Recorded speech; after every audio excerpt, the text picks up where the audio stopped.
Subscribe to AAN Creation and press the bell icon for latest videos. Welcome again friends. On Windows 10, the Chromium version of Microsoft Edge comes with settings that allow you to decide the startup behavior. Although starting with a new tab is the default configuration, and it'll be suited for most people, you can also change the settings to unstruct the Chromium Edge to save your current session, allowing you to resume where you left off.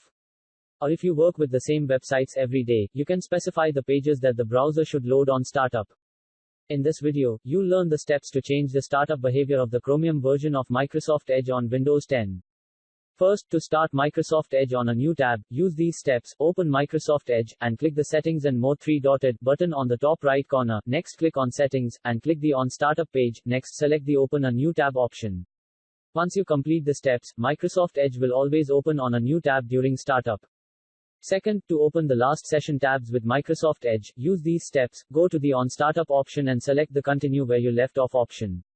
After you complete the steps, when launching Microsoft Edge, the last session tabs will open to continue where left off.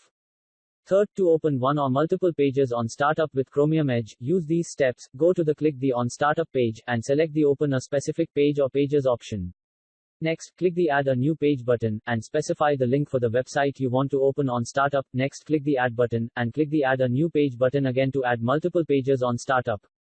Or click the Use All Open Tabs button to configure all currently open tabs as pages you want to open on startup, and click the Menu three-dotted button on the right side and select the Edit or Delete option to modify or remove the page. Once you complete the steps, Microsoft Edge will always open the pages you specified on startup.